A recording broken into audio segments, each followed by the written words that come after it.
हाँ जी। चलो आज का पहला प्रश्न, दी मुझे आपकी इंस्टाग्राम आईडी नहीं मिल रही है, प्लीज़ मुझे आईडी बता दीजिएगा तो बहुत अच्छा होगा। लिव लाइफ इजी के नाम से है लेकिन बीच में छोटे छोटे डैश हैं, तो मैं ये करूँगी कि इसके जवाब आपको मिल रहे हैं अब, जैसे आज जो मिल रहे हैं मैं इसके पिंड कमेंट में लिख दूंगी, हैंडल का लिंक दे दूंगी, तो आप सीधे वहाँ पर पहुँच जाओगे। जैसा कि मैंने पहले बताया था, इंस्टाग्राम पे जाने का वही है कि यू कैन कॉल मी, अगर मैं रिसीव कर पाऊँ उसके लिए मैं क्राइटेरिया सेट करूँगी। मेरे दिमाग में चल रहा है कि हाँ मैं उन लोगों के कॉल ज़रूर लूँगी जो, तो वो जो कौन होंगे मैं ज़रूर बताऊँगी। साथ में आप अपनी फ़ोटो भेज सकते हो जो बेशक हर कोई भेजेगा और मैं देख भी लूँगी, चाहे तुरंत ना देखूँ 2 दिन बाद देखूँ, लेकिन देख लूँगी। तो आप लोग को अपनी कोई फ़ोटो भेजते हैं मुझे तो मुझे बड़ा अच्छा लगेगा कि मैं आपको देख पाऊँ, है ना। मुझे तो आप सब देख रहे हो। तो ये है जी इंस्टाग्राम आईडी का हिसाब। तो ये पहला प्रश्न तो आज इंस्टाग्राम पे ही हो गया। अगला प्रश्न पढ़ने से पहले बता देते हैं कि ये सीरीज़ किस बारे में है। यहाँ पर देखने में छोटी, सुनने में छोटी, सामान्य, लेकिन जो झेल रहा है उसके लिए बहुत बड़ी, स्पेशली महिलाओं की समस्याएं डिस्कस की जाती हैं। आपके भी कोई प्रॉब्लम हो जनरल सी, जो आपको लग रहा हो किसी से शेयर करनी है, शायद कुछ हल निकल जाए, तो आप प्लीज़ यहाँ पर कमेंट करके बताइएगा। तो उससे जो सेकंड नेक्स्ट एपिसोड होता है उसमें मैं जवाब लेती हूँ। एक एपिसोड का मार्जिन रहता है बीच में, ताकि लोगों को प्रश्न पूछने का समय मिल जाए। ठीक, अगर आप कोई रैंडम वीडियो देख रहे हो पुरानी, तो भी कमेंट जब आप एंड में पहुंचोगे तो वहाँ पर आपको मिलेगी लेटेस्ट वीडियो, उस पर जाके वहाँ पर कमेंट करना, तभी वो मुझे मिल पाएगा। और कमेंट को क्रिस्प और शॉर्ट रखने की कोशिश करिएगा ताकि मैं किसी भी कीमत पे उसे छोड़ूँ ना। ठीक, तो ये तो हुई इस चैनल की बात। और आज एपिसोड 124 के ढेरों सवालों के जवाब ढूंढने के लिए बैठी हूँ। चलो आओ बहन बातें करें।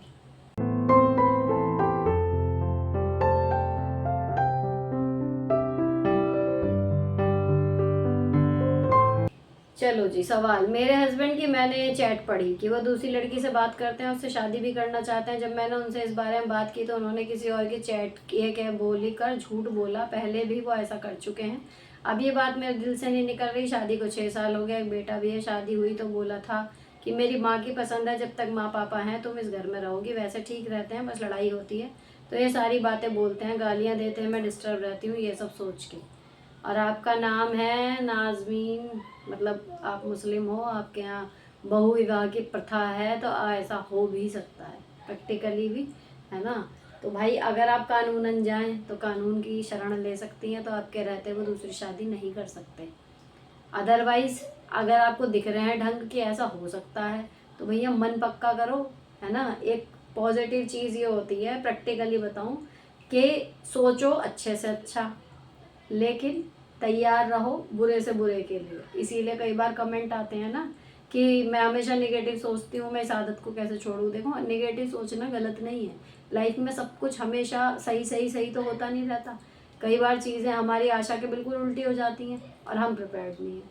तो इसलिए सिद्धांत ये बिल्कुल सही काम करता है, बीइंग अ पॉजिटिव पर्सन। सोचो अच्छे से अच्छा, लेकिन तैयार रहो बुरे से बुरे के लिए। तो अगर इन केस कल को ऐसा होता है तब आप क्या करेंगे, उसके लिए मेंटली फाइनेंशियली प्रिपेयर रहिए, ताकि अगर ऐसा कुछ हो, भगवान ना करे, लेकिन अगर ऐसा कुछ हो तो आप संभल जाओ अपने बच्चे के साथ। ठीक, नेक्स्ट, मैं अभी तक रिलेशन अपनी रिश्तेदारी में बहुत प्यार से निभाती थी और किसी की बात का बुरा भी नहीं मानती, क्योंकि मुझे लगा कि बहुत दिनों में मिल रहे हैं तो कोई बात नहीं। पर जब से आपको सुनना शुरू किया तब से मैं जिसको जितना डोज देना चाहिए दे देती हूँ, डिस्पाइट ऑफ एज और रिलेशन। थैंक्स। भाई ऐसा नहीं है कि जिसको नहीं देना उन्हें भी देते जा रहे हो, जिसको जितना देना है उतना देते रहो, ये बिल्कुल ठीक है। क्योंकि कहीं ना कहीं अगर हम दूसरों को अपने से ऊपर खुद ही रख रहे हैं तो हम उनसे कैसे उम्मीद रखेंगे कि वो हमें अपने से ऊपर रखेंगे। हमने तो खुद को ही नीचे रखा हुआ है ना। तो ना नीचे दबो किसी से और ना किसी के सिर पे चढ़ के नाचो। दूसरों को भी सम्मान दो पूरा, जब तक वो आपका अपमान ना करे कोई मतलब नहीं है। एक आध बार करें वो भी ले लो। अब बड़े होने की पहचान यही है। जो सच में समझदार व्यक्ति होता है, महिला हो या पुरुष हो, एकदम से फटके नहीं पड़ता। अगर किसी ने कुछ कह भी दिया ना बचकानेपन में, कुछ बहुत बुरा भी, तो भी वो उसे उसकी कम अकल सोच के 1-2 बार निगलेक्ट कर देता है कि चल छोड़। लेकिन जब अति हो जाती है तब आपको पता होना चाहिए कि उसका दिमाग ठिकाने कैसे लगाना है। नेक्स्ट, मुझे सिलाई नहीं आती, ना मेकअप, ना और कोई काम। पढ़ाई 12 तक की है। मेरे सपने बहुत बड़े हैं और घर का काम करके लेजी बेड पर पड़ी रहती हूँ। जो काम हो कुछ सीखने के लिए पैसे नहीं है, क्या करूँ? और बच्चे मेरे 3 हैं। देखो जी, ये कहानी बहुत सारे लोगों की होती है। जो भी अनसक्सेसफुल मिलेगा आपको, वो इसी तरीके की बातें करता हुआ मिलेगा। तो सपने बहुत बड़े रखना ये पहला स्टेप होता है, लेकिन उसके आगे एक्शन लेना दूसरा स्टेप होता है। और जो व्यक्ति ये नहीं करता ना कि पैसे नहीं है इसलिए हम नहीं कर रहे, तो वो फिर वो पड़ा ही रहेगा बेड पे। ठीक है, तो आप जो कह रहे हो ना पैसे नहीं है, तो मेरी बहन फ़ोन चलाती होंगी आप, मेरे को कमेंट कर रहे हो, तो फ़ोन है, यूट्यूब है ना। और यूट्यूब में ये अतिशयोक्ति नहीं है। यूट्यूब या गूगल, इससे बड़ा वही है गूगल। लेकिन आपको सिर्फ सीखने का ना नाम लेना है कि आपको क्या सीखना है, और आपको सिखाने के ट्यूटोरियल हर एक मुद्दे पर आप कुछ भी टाइप करो, कुछ भी सिली से सिली चीज़ कि ये कैसे करें, उस पर आपको वीडियोस मिल जाएंगे। तो सीखने वाला चाहिए। मैं तो अपने ऊपर अप्लाई करके तब ये बात कह रही हूँ कि मैं हमेशा बड़े फ़क्र से कहती हूँ कि यूट्यूब मेरी दूसरी माँ है। मेरी माँ ने मुझे जो सिखाया ना, वो मुझे एज अ इंसान मैं क्या हूँ वो कहीं ना कहीं ठीक है, उन्होंने वो दे दी। लेकिन जितनी भी स्किल्स आई हैं वो सब, उनमें से 10 में से 8 यूट्यूब से सीखी हैं। 2 सिर्फ है कि पढ़ाई से या लोगों से सीखी हैं। समझे? तो सीखने वाला तो भाई सीख लेगा। इन बातों में कोई दम नहीं है कि मतलब मेरे पास सीखने के लिए पैसे नहीं है। ये सिर्फ और सिर्फ आलस है। अगर आपके सपने बड़े हैं और आपको उन्हें पूरा करना है तो मेहनत आपको करनी होगी। कोई नहीं आएगा छड़ी घुमाने और आपके सपने पूरे करने। नेक्स्ट, दी मेरे हबी की डेथ हो गई है। मुझे इन लॉज और मायके से कोई सपोर्ट नहीं है। बेसिक मैं टीचर हूँ, घर में रुपीज़ रखती हूँ। मुझे बहुत बार उसमें रुपीज़ कम निकले। बेटे से पूछा, उसने मना कर दिया। बट मेरे और बेटे के अलावा घर में कोई भी नहीं रहता। क्या करूँ समझ नहीं आता। उफ, बच्चे को भैया थोड़ा लो उसमें, यही बात उसके सामने एक तो सीधे बोलो कि भाई मेरे और तेरे अलावा कोई रहता तो है नहीं, तो बता फिर पैसे होंगे कहाँ। उसे इस तरीके से पूछो, ये नहीं कि बता कहाँ गए। उसे कहो बेटा पैसे कम कैसे हो रहे हैं, ये नहीं मैं समझ पा रही, मेरे और तेरे अलावा रहता तो कोई है नहीं। फिर देखो वो क्या कहता है। एटलीस्ट उस बात के बाद वो थोड़ा सा वो हो जाएगा कि मम्मी पॉइंट टू पॉइंट पहुँच रही है वहाँ पे, और साफ हो रहा है कि मैं झूठ बोल रहा हूँ, है ना, अगर वो ले रहा है तो। और नहीं तो फिर यही है कि थोड़ा दोबारा चेकआउट करो कि घर में कौन कौन आता है, कौन नहीं आता, क्या चक्कर चल रहा है, कहाँ जा रहे हैं पैसे। या आप मतलब ऐसा तो नहीं कि आप खर्च कर देते हो, आप भूल जाती हो। बहुत बार ऐसा होता है, हम टेंशन में या बहुत ज़्यादा काम हमारे ऊपर होता है तो हम ही भूल जाते हैं। तो देखो उससे बात करके इसी तरीके से, इसके पॉइंट ऑफ व्यू से कि आप उसके साथ हो, आप उसको प्रॉब्लम बता रही हो और उससे हल पूछ रही हो, ऐसे बात करना। नेक्स्ट, हेलो मैम, मेरी सेकंड शादी को 8 साल हो गए, पर मेरे हस्बैंड मेरे बच्चे से दुर्हात करते हैं और ये कहते हैं पहले वाले के पास चली जा। अब मैंने पहले वाले पति से बात की तो वो दोबारा शादी करना चाहते हैं। भाई बड़ा मतलब इसमें पेचीदा सा मामला होता है, ये सीरियलों की कहानी जैसा लग रहा है। लेकिन अगर ऐसा है कि जहाँ हो वो भेज रहा है और जहाँ से आई हो वो वापस आपको अपनाने को तैयार है, तो चली जाओ। बेटे का फ्यूचर ठीक हो जाएगा जो आप परेशान हो रही। नेक्स्ट, दी मेरी शादी को 8 साल हो गए, लेकिन अभी तक मेरे पति मुझे दहेज के लिए ताने मारते हैं। एक्चुअली मेरी शादी में सारे पैसे मेरे फादर ने मेरी सेविंग के लगाए थे और उनकी गवर्नमेंट जॉब है, तो इसलिए उन्होंने कुछ नहीं दिया। इस कारण से मेरे पति मुझ पर बहुत गुस्सा हैं। वो कहते तेरे बाबू भूखे नंगे हैं, बेटी को कुछ नहीं दे सकते। मुझे इन बातों में बहुत गुस्सा आता है। मैंने उनको काफ़ी बार जवाब दिया लेकिन फिर भी वो नहीं मानते, गालियाँ देते हैं मेरे पेरेंट्स को दिन रात। बताएं क्या करें। एक आध बार देखो, इसके 2 तरीके होते हैं ऐसी सिचुएशन को हैंडल करने के, जो मैं अक्सर बताती हूँ। एक तो ये कि आप भी एक बार उनकी हाँ में हाँ मिला दो और बोलो कि हाँ कुछ छूटा ही नहीं उनके जी से मेरे लिए, तो हाँ ऐसे ही है। माना मुश्किल है कहना, लेकिन कह दो, है ना, अब मैं आपकी पत्नी हूँ, आप पहनाओ उड़ाओ, मुझे ऐसा रखो कि उन्हें शर्म आए कि देखो हमने तो अपने दामाद का कुछ नहीं करा, लेकिन हमारी लड़की को कैसे रखते हैं। एक तो ये, और दूसरा ये कह सकती हो, अगर ये नहीं कहना, दूसरा जवाब ये होता है इन चीज़ों का कि मेरे माँ बाप दहेज में जितना भी देते, भाई मैं कमाऊ हूँ या जो भी हूँ, मेरी सेविंग है ना, मैं भर तो रही हूँ तुम्हारा घर, मतलब तो आने चाहिए, या बाप की कमाई लेने से ज़्यादा वो है। असली मर्द दूसरे की कमाई पे कभी भी, और ये मर्द शब्द पता नहीं इसमें जोड़ना चाहिए नहीं जोड़ना चाहिए, क्योंकि इसमें मैं भी इसी की पक्षधर हूँ बहुत ज़बरदस्त की। हमेशा ना अपनी कमाई पे घमंड करना चाहिए, चाहे वो 10 रुपये हो, चाहे 1 रुपया हो, चाहे 2 लाख हो। दूसरे की कमाई पे मुंह धोने वाला।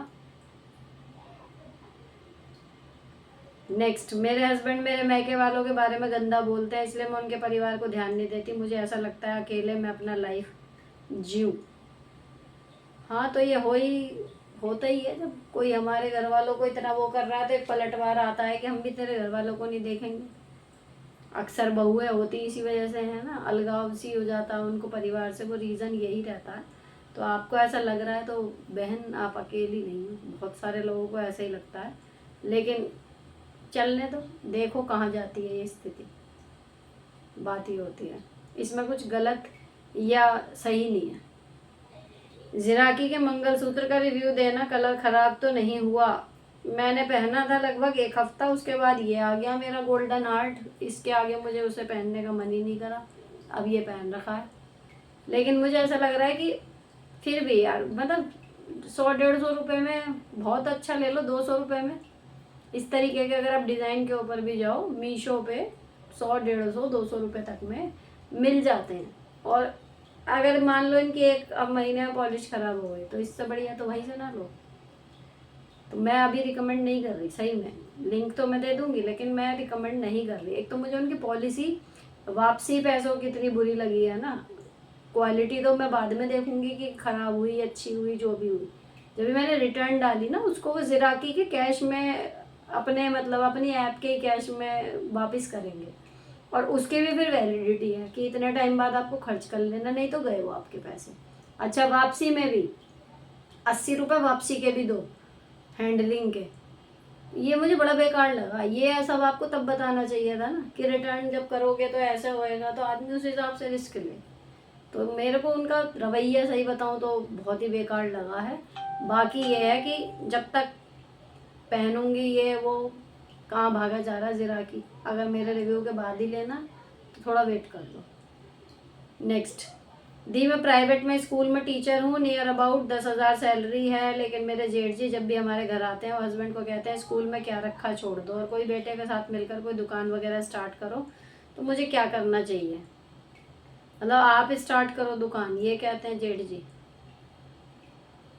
भाई मेरे हिसाब से तो टीचिंग जॉब सही है, उसके साथ घर भी संभल जाता है और अपना मतलब सही भी लगता है, छोटे बच्चों का साथ है मेन, मुझे तो ये अच्छा लगता है टीचिंग में। और आपकी उसमें जेठ जी क्यों घुस रहे हैं कि भाई आपकी बात है, आपको क्या करना है तो आप डिसाइड करोगे ना। जेठ जी सलाह दे रहे हैं ठीक है, लेकिन किस बूते पे दे रहे हैं मुझे ये नहीं समझ में आ रहा। मतलब आप दुकान कर लो, मुझसे तो कोई आके नहीं कहेगा। अगर मैं प्राइवेट में भी होती कि दुकान कर लो, या तो आप में होंगे वो बिजनेस टैक्टिक्स कि हाँ भाई ये कर सकती है इसलिए कह रहे हैं, या आपके हस्बैंड को कह रहे हैं। मैं समझ नहीं पाई इसमें, लेकिन मुझे तो नहीं लगता कि टीचिंग की जॉब छोड़ के दुकान खोलना कोई बढ़िया ऑप्शन है। नेक्स्ट, हेलो मैम, मेरी सास की एज 78 है, मैं अकेली बहू हूँ। अपने सास का हर काम मैं पूरे दिल से करती हूँ, मेडिसिन डॉक्टर एट्सेट्रा खाना, बट वो सभी रिलेटिव से बोलती हैं मुझे खाना नहीं देती। अपने डॉटर से ही बोलती हैं, सबको पता है कि मेरे अलावा उनका कोई नहीं करता, सबके रिलेटिव्स को पता है। सास से बोलते हैं ऐसा मत बोलो, कोई प्रॉब्लम है तो मुझे बताओ। तो वो झूठ बोल जाती हैं कि मैं कुछ नहीं बोलती। मुझे बहुत गुस्सा आता है, क्या करूँ। मेरे हस्बैंड को भी उनकी ये आदत बहुत बुरी लगती है। अगर सास आपके सामने कहती हैं कि मैं नहीं बोलती, तो आपको बता कौन रहा है? उनको बोलो मेरे को ना बताओ कि मैंने तो मम्मी से पूछा था। और वो ना एग्जैक्ट यही बोलना, जब कोई तुम्हें बताए कि तुम्हारी सास तो ये कह रही थी, तो सीधे कहना कि मैंने तो मम्मी से पूछा था और वो कह रही है उन्होंने ऐसा कुछ नहीं कहा, क्यों झूठ बोल रहे हो। इससे क्या होगा, अब जब वो नेक्स्ट टाइम बैठेंगे और आपकी सास वगैरह बोलती होंगी सच में, है ना, तो भाई साहब अब वो भी है कि ये बुढ़िया झूठी है और अपने बहू के सामने हमें झूठा बना दिया। वो खुद इंटरेस्ट लेना बंद कर देंगे, और अगर वो सुनेंगे भी तो वो पलट के आपसे नहीं कहेंगे, क्योंकि उन्हें पता है क्रॉस क्वेश्चन कर लेगी। उनको टाइट करो जो आपके कानों में सुर्रियाँ मार रहे हैं। उनका कहना प्रॉब्लम नहीं है, वो कहीं भी बात आप तक आ रही है ये प्रॉब्लम हो रही है। अपने मन में या दूसरी दुनिया में कुछ भी कहती रहें, जब सबको पता है आप अकेली हो, करने वाली आप ही हो, पूरी दुनिया को पता है कर रहे हैं, खा रहे हैं, तो वो आप ही कर रही हो। अब वो कुछ भी कहती रहें, लेकिन जो आपको आके कह रहे हैं ना, वो आपका बीपी बढ़ा रहे हैं। पहले उन्हें फिट करो, सीधे यही कहना कि भाई मैंने तो पूछा था, वो तो मना कर रही हैं, ऐसा कुछ कहा ही नहीं, तुम क्यों फालतू की बात करते हो मेरे से। नेक्स्ट, हेलो मैम, मेरी शादी को 3 साल हो गए। जब से शादी हुई जेठानी बात नहीं की, शादी के बाद से ही लड़ाई झगड़ा शुरू कर दिया। वो मुझे बात करती न नंदो और न सास से, बस मेरे बेटे को अपने कमरे में बुला उसे गंदी बातें सिखाती है, अपने फेवर में लेने की कोशिश करती है, और ना वो लोग हमसे अलग होते हैं। इसी वजह से मेरा मन हमेशा परेशान रहता है, कुछ भी खाने पीने पहनने का मन नहीं करता। क्या करूँ, प्लीज़ रिप्लाई। खूब खाओ, खूब पहनो, खूब सजो धजो, और अपने बेटे को रखो अपने पास। और जो ऐसी औरत है उसे सीधे बोलो कि बेटा नहीं, ताई जी के पास नहीं जाना, वो गंदी बात सिखाती हैं। कोई कहे क्या बात सिखाती हैं, तो जो आप यहाँ बता नहीं पाई वो बातें बताओ कि मेरे लड़के को ये सिखाया इन्होंने, कि मुझसे बोलती नहीं बिना किसी बात के पहले दिन से। तो मेरे लड़के को या तो नॉर्मली है कि बीइंग अ मदर फिगर प्यार कर रही हूँ, सही चीज़ सिखा रही हूँ, हैं तो ये तो मेरी और मेरा बुढ़ापा ख़राब करने के लिए, कहते नहीं किसी का जीवन खराब करना उसकी औलाद खराब कर दो, तो वही वाली चीज़ वो चल रही है। तो भैया इसमें मुंह खोल के थोड़ा मना कर दो कि नहीं, मेरा बेटा नहीं जाएगा वहाँ पे, रो पिटो कुछ करो। नेक्स्ट, एपिसोड 118 के आंसर का लिंक दीजिए। 118 के होंगे 120 में, एपिसोड 120 में देखना, उसमें मिलेंगे। नेक्स्ट, मैम 1 लाइन का मैसेज था यार, क्या था मैसेज, छूट गया, पता नहीं, मुझे नहीं पता। मैं देखो, मैं तो बार बार मैं यही कहती हूँ, मैं बैठी क्यों हूँ रात को फ़ोन चला के आपके क्वेश्चन के जवाब देने, और सब आप मेरे लिए एक से। इतने सारों में मुझे नई नाम याद रहते कि हाँ ये उनका है तो मैं ज़रूर पढ़ूँ, या ये ऐसे ही है तो मैं छोड़ दूँ। मेरे लिए सब खास हुआ। क्वेश्चन दोबारा लिख दो, अगर बुरा ना मानो तो, बाकी छोटा और सही रख दो। हो सकता है, पता नहीं कैसे, मतलब मुझे नहीं समझ में आ रहा कैसे मिस हो रहा है। नेक्स्ट, दीदी मेरे क्वेश्चन का मेरे प्लीज़ आंसर दे दो। मेरे 2 बच्चे हैं, 5 साल का है, 4 साल का है। मेरे हस्बैंड प्राइवेट जॉब करते हैं। मुझे ऐसा लगता है कि मुझे पढ़ाई करनी चाहिए आगे जॉब के लिए, और घर वाले बोलते हैं क्या करोगी पढ़कर। पढ़ती हूँ तो आंखों में दर्द होता है, पर मन नहीं मानता, मन पढ़ने का होता है। ऐसे में मैं क्या करूँ, अपनी पढ़ाई को आगे बढ़ाऊँ या अपने बच्चों को पढ़ाने में अपना टाइम लगाऊँ। मेरी शादी को 8 साल हो चुके हैं। आपने पढ़ाई कहाँ तक करी है, एक तो ये नहीं है इसमें। आप पढ़ाई में शादी से पहले कैसी थी ये क्लियर नहीं है। बाकी अगर वो बढ़िया थी आपकी पढ़ाई, थोड़ा सा कुछ रह गया शादी की वजह से छूट गया तो कर लो। रही बात ये कि पढ़ने में सिर में दर्द होता है तो आपकी आई साइट थोड़ी चेक करा लो, आंखें कमज़ोर होती हैं जब ऐसा होता है। और रही बात ये कि जी क्या करेगी पढ़ के, उसका जवाब यही है कि करने को तो बहुत कुछ किया जा सकता है, और कुछ भी ना हुआ बाहर जाके तो एटलीस्ट अपने बच्चों की पढ़ाई में ही अब से ज़्यादा योगदान दे पाऊंगी। नेक्स्ट, हेलो दी, मोटिवेट रहती हूँ पर ज़्यादा टाइम नहीं। नेगेटिव बातें मुझे बहुत जल्दी असर करती हैं, फिर मैं पूरा परेशान रहती हूँ। फिर उनसे निकलने मुझे 1 वीक से 1 मंथ भी लग जाता है। लाइफ में 3 से 4 बार भयानक वाला डिप्रेशन फेस किया है। 2 किड्स हैं, बेटे को ऑटिज्म है। जानती हूँ डिप्रेशन अफोर्ड नहीं कर सकती, पर जो होता है उस पर मेरा जोर नहीं है। सॉरी थोड़ा लंबा हो गया, प्लीज़ हेल्प दी। नहीं लंबा नहीं हुआ, इतना तो मैं पढ़ लेती हूँ। लेकिन आपके लिए ना, अगर आप 2-3 बार डिप्रेशन में जा चुकी हैं और आपको पता है कि हाँ ये अफोर्ड नहीं कर सकते, काम ज़्यादा है, फिर भी आप उसमें जा रहे हो, आपको ना फ़ायदा हो जाएगा अगर आप योगा और मेडिटेशन करो। ये सुना बहुत लोगों से होगा, लेकिन ये प्रैक्टिकली काम करता है। योग और मेडिटेशन करना शुरू करो, उससे मैजिकल तरीके से आपके जीवन की प्रॉब्लम वही रहेंगी, आप वही रहोगे, लेकिन उनको झेलने की क्षमता आ जाती है, वो भी विद अ स्माइल। ये मैंने बरत के देखा है। तो आप ना योगा और मेडिटेशन स्टार्ट करो, कैसे भी, कहीं जाके यूट्यूब में देख के, किसी से भी, या अपने आप ही जो समझ में आए इंस्टाग्राम में से कुछ भी करके अपना कम से कम 15-20 मिनट, आधा घंटा निकालो इस चीज़ के लिए। फिर देखना थोड़ा थोड़ा आपको लगेगा कि हाँ चेंज आ रहा है। नेक्स्ट, हेलो मैम, मैं गवर्नमेंट जॉब में हूँ, टेक्निकल एजुकेशन में। मैं अपना हर काम पूरी ईमानदारी से करती हूँ, बट हमारे प्रिंसिपल का बात करने का तरीका बिल्कुल सही नहीं है। बहुत ही ईगोइस्टिक पर्सन है। उनके इस बिहेवियर के कारण मैं सही होते हुए भी अपनी बात उनके सामने नहीं रख पाती, क्योंकि वो सिर्फ अपनी ही चलाता है। मैं क्या करूँ दी कि मैं कॉन्फिडेंस के साथ ऐसे इंसान के साथ बोल पाऊँ।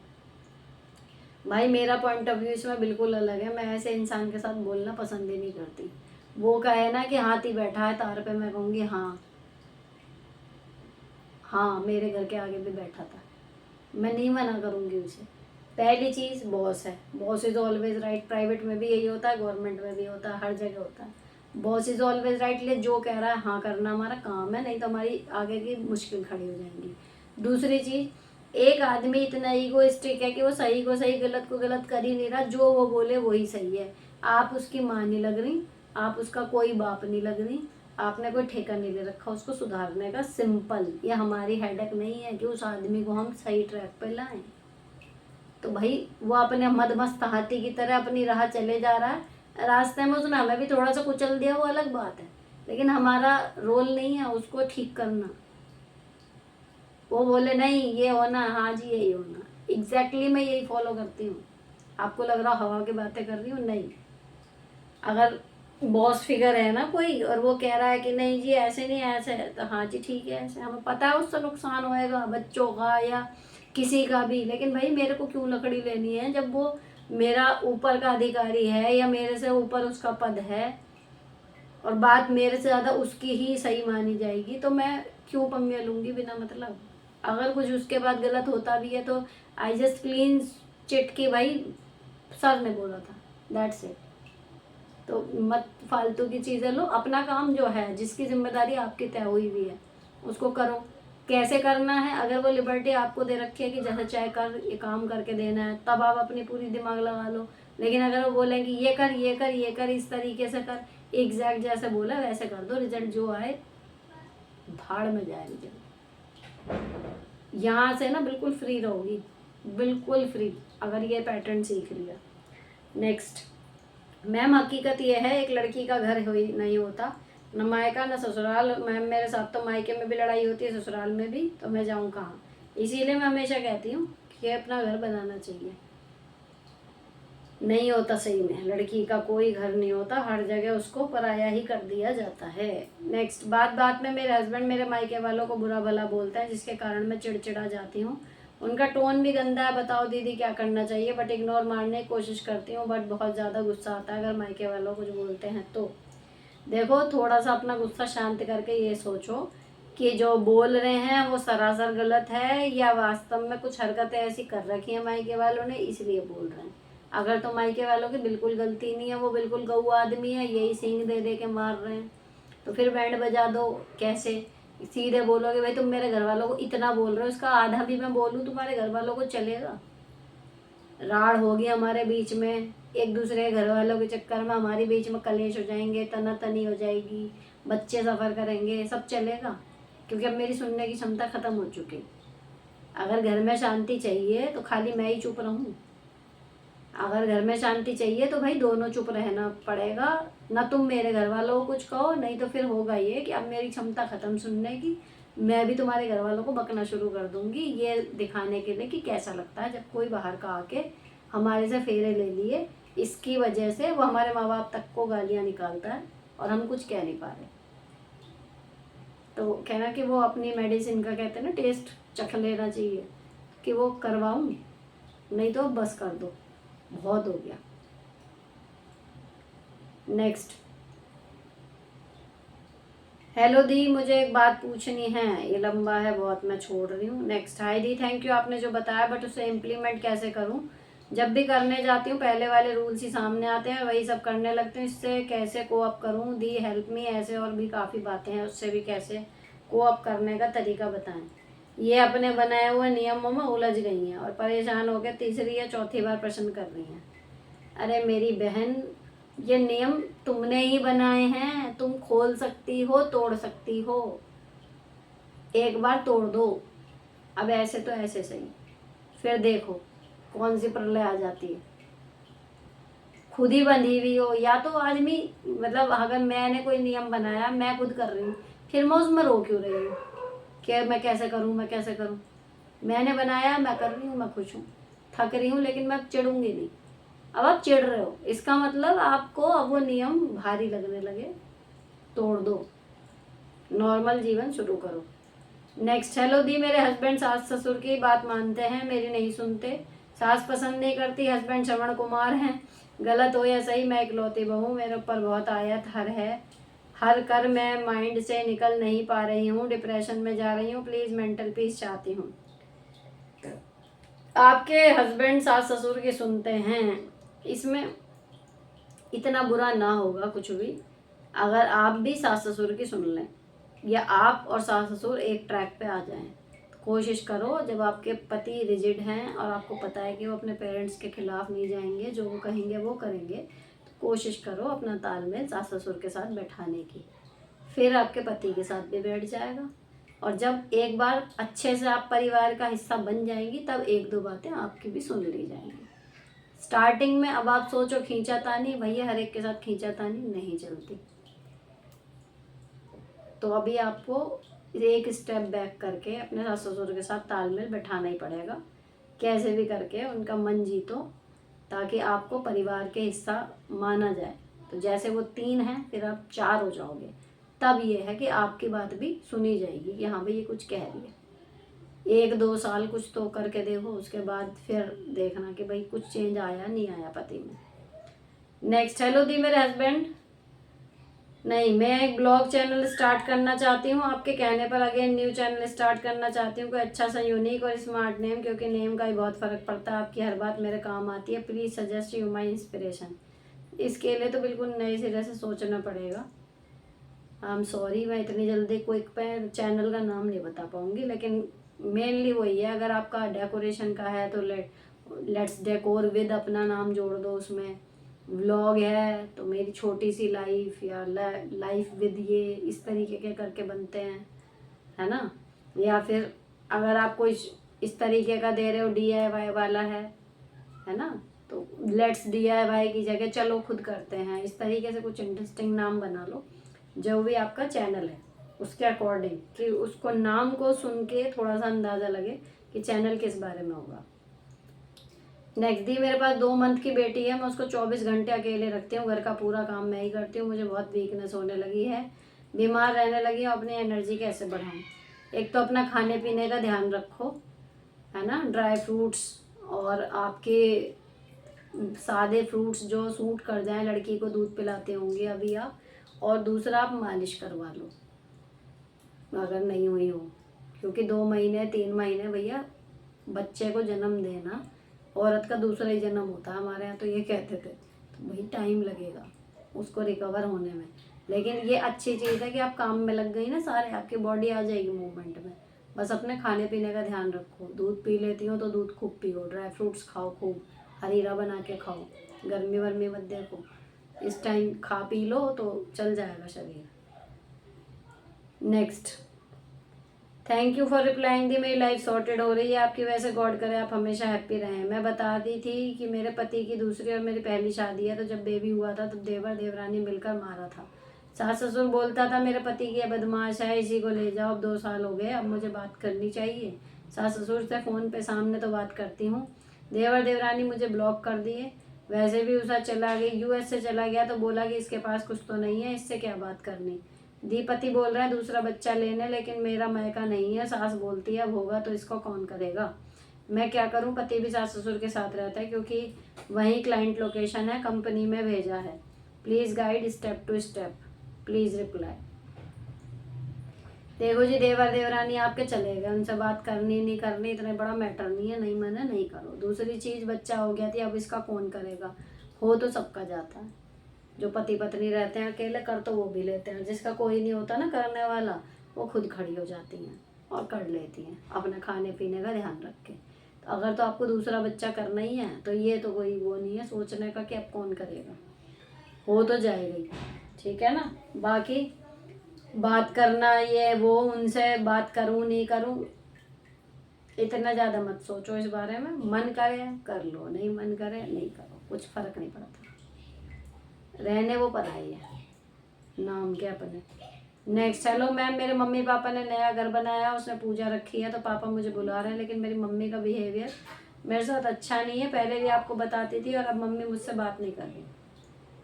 3 मंथ से कारण कुछ नहीं, छोटी छोटी बातों पे ऐसा ही करती हैं। अब मैं वहाँ जाऊँ या नहीं, पापा को भी नहीं पता कि मम्मी का मुझसे बात नहीं होता, क्योंकि मम्मी गांव में है, पापा दूसरे स्टेट में। पापा से बोलूँ कि मम्मी बात नहीं कर रही इसलिए मेरे जाने का मन नहीं है, आप बताना। मम्मी बात कर रही हैं नहीं कर रही हैं, पापा तो बता ही रहे हैं, बुला रहे हैं, जा रहे हैं, तो जाओ, चली जाओ।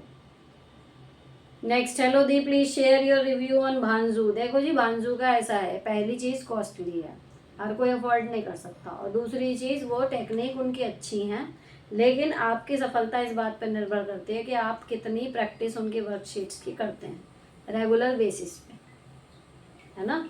तो जब आप करोगे उसके बाद ऑब्वियसली कुछ नई चीज़ सिखा रहे हैं तो सीख तो लेगा ही बच्चा, लेकिन दूसरी चीज़ ये है आपके बच्चे के स्कूल की टाइमिंग।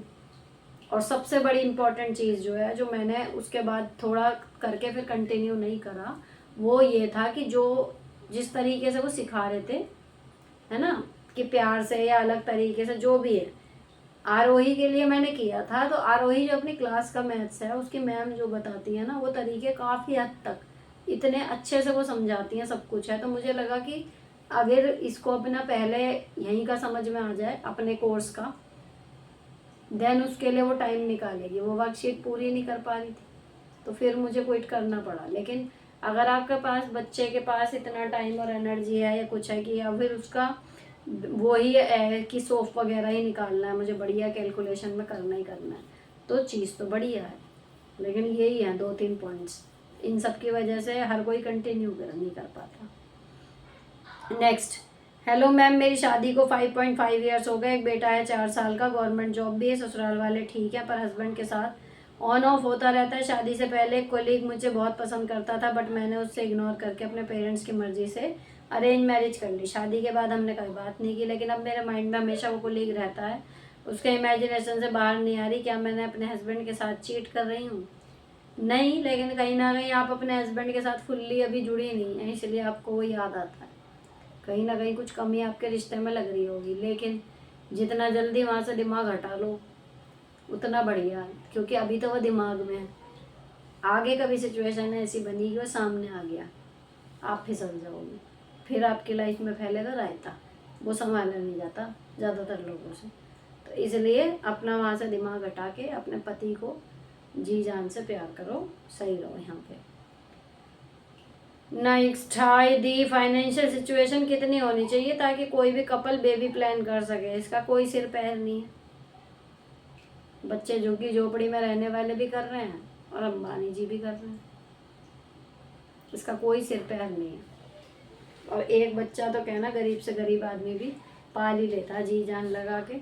जो मुझे समझ में आया वो सिंपल सा रूल है, जिस भी स्तर पे आप हो, अगर आपका एक बच्चा है और आप पूरी मेहनत से अपना पूरा जीवन बिताते हो, तो उसको, एक बच्चे को आप अपने से अगले लेवल पे पहुंचा ही दोगे कम से कम। और थोड़ी ज़्यादा मेहनत कर ली आपने फिर बच्चे ने, तो वो 2-3 लेवल भी ऊपर जा सकता है अपने माँ बाप से। तो ये कोई सिर पैर नहीं है इसका कि कितने पैसे कमाने चाहिए जब आप बच्चा प्लान करो। नेक्स्ट, मैम, मैंने अपनी प्रॉब्लम आपसे बताई थी कि ननद परेशान कर रखा है, शादी नहीं कर रही। जब सास बहुत ज़्यादा बीमार थी तब से हम रिश्तेदार भी उनको समझाते हैं, अपने रहते शादी कर दो। कहती है मेरी बेटी की कोई चिंता नहीं करो, वो अपने आप कर लेगी। हमेशा गलत बात पर साथ देती है, पति कुछ कहता है तो उनसे लड़ती है, हमेशा बदतमीजी से बात करते हैं। कहती है अपने बाप के घर रहती हूँ, मन करता है उनका कोई काम नहीं करूँ, बहुत परेशान हूँ, क्या करूँ? काम नहीं करना इट्स गुड ऑप्शन। अपने बाप के घर रहती हो ना, तो कर लो काम खुद, फिर नौकरानी क्यों चाहिए? अपने माँ बाप के घर हो, या तो तुम्हारे माँ बाप करें या तुम करो। हमारी जब कोई बात नहीं सुननी, हमारी कोई सलाह नहीं लेनी, हमारा आपकी लाइफ में कोई हक नहीं, कुछ नहीं, तो भाई हमारा कोई फ़र्ज़ भी नहीं। सीधी बात, अपने काम खुद करो, अपनी शादी खुद करनी है कर लो, भागना है भाग जाओ, रुकना है रुक जाओ। बाप के घर रह रही हो ना, हमारे से कोई मतलब नहीं, तो काम में भी कोई मतलब नहीं, बंद करो उसका काम करना। ऐसे आदमी का यही इलाज है, कर ले अपना काम खुद, लगा ले अपनी नाक, जब घिसेगी ना कपड़े और दोनों तीनों टाइम खाना खुद बना के खाएगी, एक हफ्ते में पता लग जाएगा अभी क्या मज़े की लाइफ है। ना शादी करी, ना पति, ना बच्चे, बॉयफ्रेंड है वहाँ पे मज़े हो रहे हैं, घूम रहे हैं, फिर रहे हैं। माँ है वो गलत बातों पे साथ दे रही है, भाभी है नौकरानी वो सब करके दे रही है, मज़े की लाइफ चल रही है ना। तो उसको एक झटका मिलेगा अपने आप लाइन पे थोड़ी सी तो आएगी, और अगर ना भी आई तो ना आए। वो जब खुद कह रही है भाई तेरे से कोई मतलब नहीं, हम तो खुद कर लेंगे, उसकी सासी, आपकी सासी कह रही है अपने आप कर लेगी तो कर ले फिर अपने आप। आपकी तो कहना टेंशन हटी से करती रहे फिर अपने आप। आप क्यों उसे अपनी इज्जत का प्रश्न मान रहे हो फिर। नेक्स्ट, अपनी बेटी को कौन सा ऑयल लगाती हो? ज़्यादातर के नहीं लगाती, ना मैं लगाती हूँ, जल्दी 6-6 महीने नहीं लगता, जब बहुत ज़्यादा झड़ते हैं। जब वो मेथी वेथी का मैंने सर्दी में बनाया था, 3 बार वो लगाया, तब से कोई तेल नहीं लगा। नेक्स्ट, मैंने अपने दोनों बच्चों को बड़ी मुश्किल से पाला है, मेरा कोई करने वाला नहीं है, प्लीज़ जवाब ज़रूर देना। काय का जवाब दूँ अब इसमें, क्वेश्चन तो कुछ है नहीं। नेक्स्ट, हेलो मैम, मेरे पापा नहीं रहे दोनों भाई के झगड़े में, दोनों भाई अलग सिटी में रहते हैं, मेरे बड़े भाई ने तीज नहीं भेजी, क्या मुझे राखी पर जाना चाहिए? नहीं, क्योंकि पापा के बिना पहली राखी है, प्लीज़ रिप्लाई। चले जाओ यार, तीज नहीं भेजी वो एक अलग चीज़ है, रक्षाबंधन पे जाओगी अगर तब भी सीधे मुँह बात ना करे तब समझो कि वो रिश्ता रखना नहीं चाह रहे, जब अगले सावन में सोचना। लेकिन एक बार उन्होंने त्योहार नहीं भेजा, आप ना जाओ, ये थोड़ा सा फिर आपकी फॉल्ट हो जाएगी। Next, hi ma'am, my husband always blames me for each and everything. I know it's better to stay detached from inside rather than explaining him because he never wants to understand. He just want to feed his ego by shutting my mouth. But I want to make this relationship work. What should I do? How should I try to fix it or just leave it as it is? भैया देखो, आपने बड़ी तमीज़ वाली बात में बताया है, मैं थोड़ी हंसी वाली बात में इसका आंसर देती हूँ। जब कोई हर बात पे आपको ब्लेम करे ना, तेरी गलती है, तूने कर दिया, तो एक बार मैंने शायद यहाँ पे बोला था, उस पर बहुत हंसी भी आई थी लोगों को, लेकिन वो फैक्ट और बिल्कुल सटीक जवाब है। क्या? कि हाँ, सब कुछ मेरी वजह से ही तो हो रहा है। सूरज मेरी वजह से निकल रहा है, चांद मेरी वजह से निकल रहा है, फूल मेरी वजह से खिल रहे हैं, वो गली में कुत्ते भौंक रहे हैं वो भी मेरी वजह से भौंक रहे हैं, फूल मेरी वजह से खिल रहे हैं, बारिश हो गई मेरी वजह से हुई है, लाइट गई मेरी वजह से गई, मैं ही तो हूँ परमात्मा। सब कुछ मेरी वजह से ही हो रहा है, कैसे पॉसिबल है भाई? आप कहीं हो ही नहीं। जब भी आपके ऊपर बेफालतू का ब्लेम लगाए ना, यही मंत्र जाप शुरू कर दिया करो कि आई एम द डिवाइन, सब कुछ दुनिया में जो होता है मेरी वजह से ही हो रहा है। देखो, डिटैचमेंट तो आपका हो ही गया, लेकिन एक मुंह तोड़ जवाब मिल जाएगा, और वो भी फनी वे में। एटलीस्ट थोड़ी भी अकल, थोड़ी भी कुछ होगी ना उनमें, सेल्फ रिस्पेक्ट, तो हर चीज़ पे ब्लेम करना बंद कर देंगे। एटलीस्ट कुछ सोच समझ के बोलेंगे, या फिर किसी लॉजिक के साथ आप पे ब्लेम डालेंगे, फिर उसका लॉजिक के हिसाब से जवाब देना। नेक्स्ट, प्लीज़ टेबल लैंप का लिंक शेयर करें। चलो कर देंगे। Love you the, thank you so much, आपने मेरा मैसेज पढ़ लिया। और जी क्या है ये, हमारे लिए आपकी वीडियो इतनी ज़रूरी होती है जैसे कि इंसान के लिए ऑक्सीजन।